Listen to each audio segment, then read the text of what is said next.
I'm sitting in the most liberal left-wing state in the United States.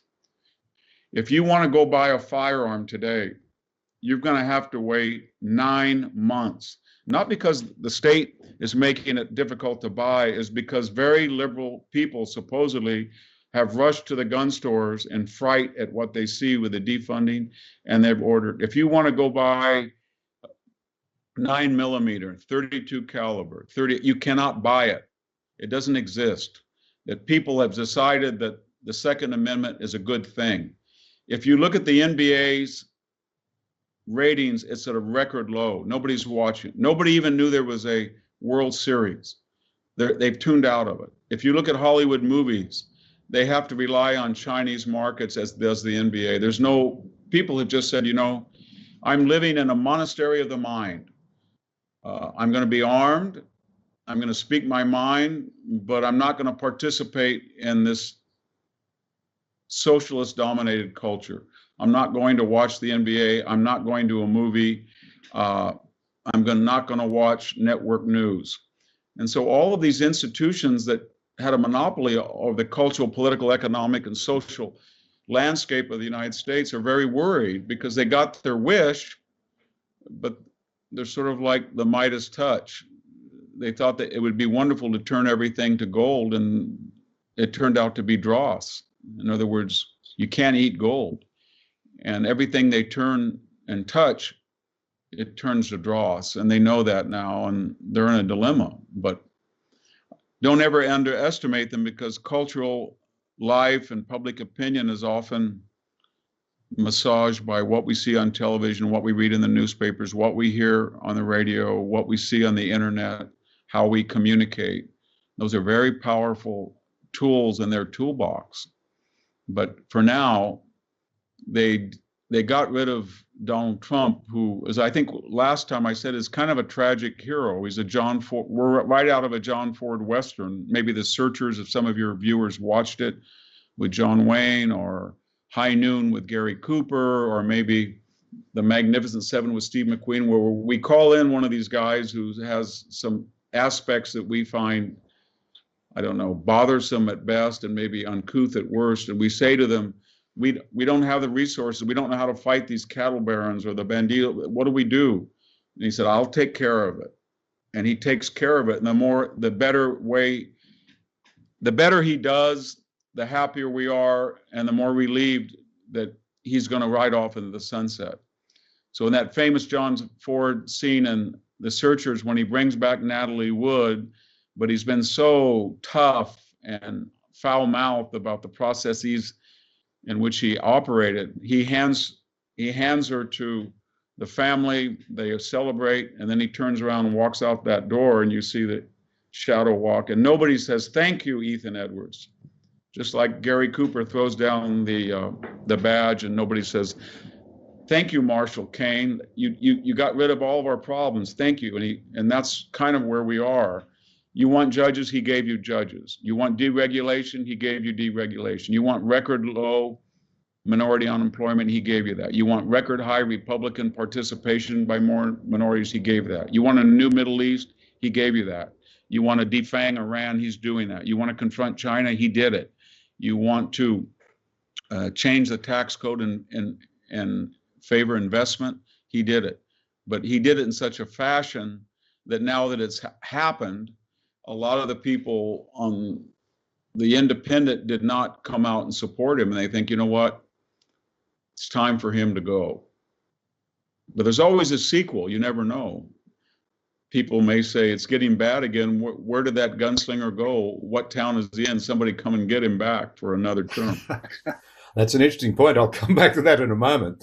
But before we do, see, as I see it, these election outcomes actually mean both political parties in America face a massive reset. We've talked a bit about the Democrats.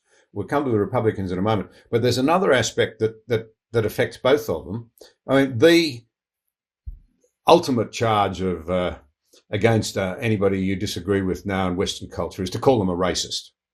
Now, of course, Trump was seen as the very embodiment of racism, a white male supremacist. Couldn't be worse.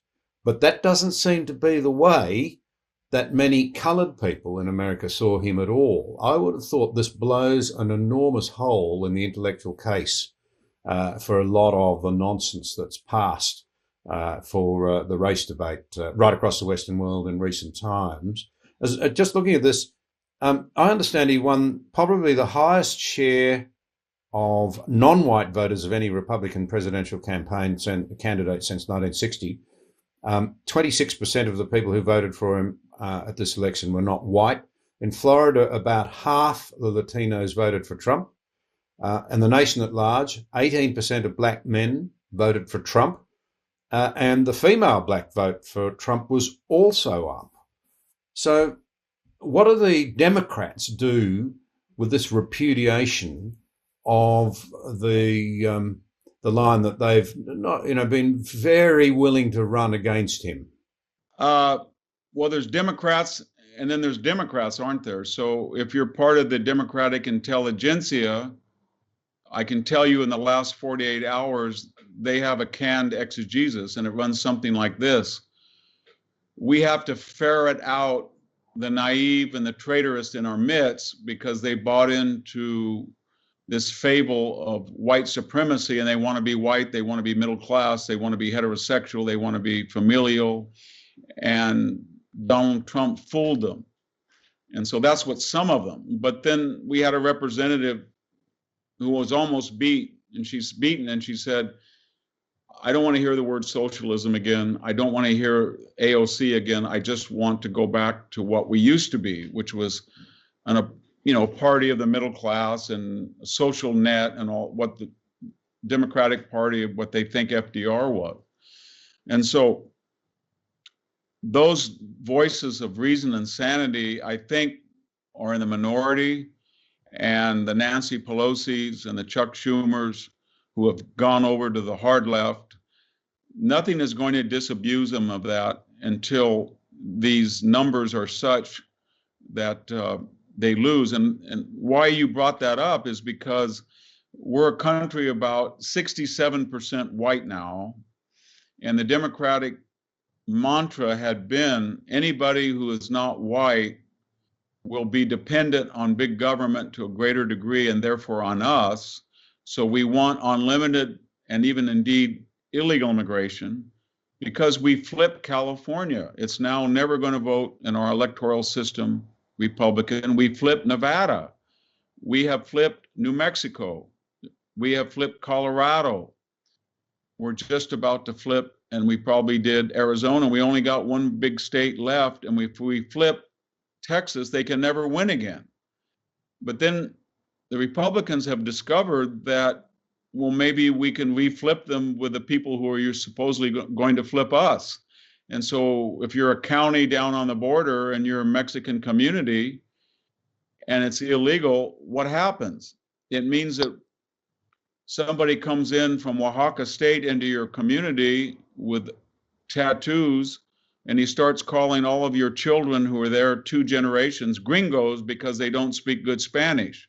Or you go across the border into Mexico and somebody's squatting on your home and saying, get out.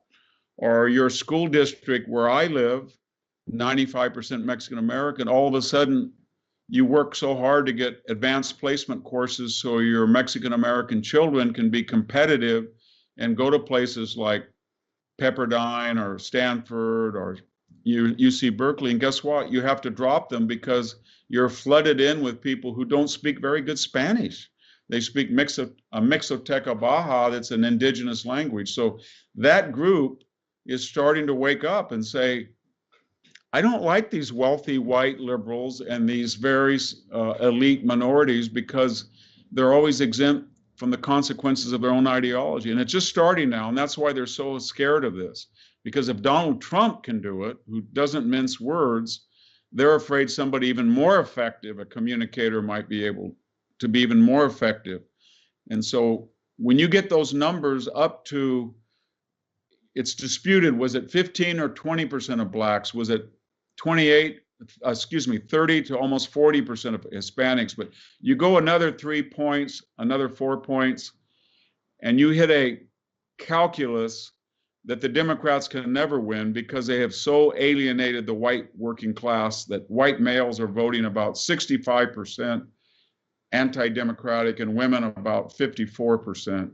And they have so turned off the white middle classes that you don't need 50% black and browns and Asian. You just need to get up to the 40s and they're done. And so that's where we are. They're frightened. And the irony of it is that they invested so much money and rhetoric and time into Donald Trump, the racist, Donald Trump at Charlottesville, Donald Trump who said that Haiti was a shithole country, that they didn't realize that most people tuned that out and they said, I got a job.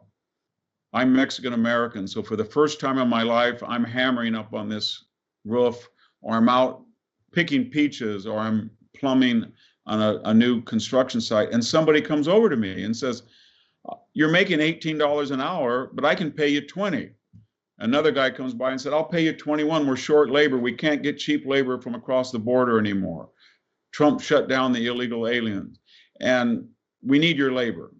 And the attitude of the worker, if you talk to him, is, I have dignity the first time in my life. The employer is begging for me. I'm not begging for him. And then Trump did that reversal of mindset, and it started to show up for the first time in my lifetime in the polls. So that's what scares the left, that somebody who was adroit as he would could develop that further. Thank you for watching this episode. We appreciate your support. If you value vital conversations like this one, be sure to subscribe to the channel there and also click the notification bell to stay up to date with new releases.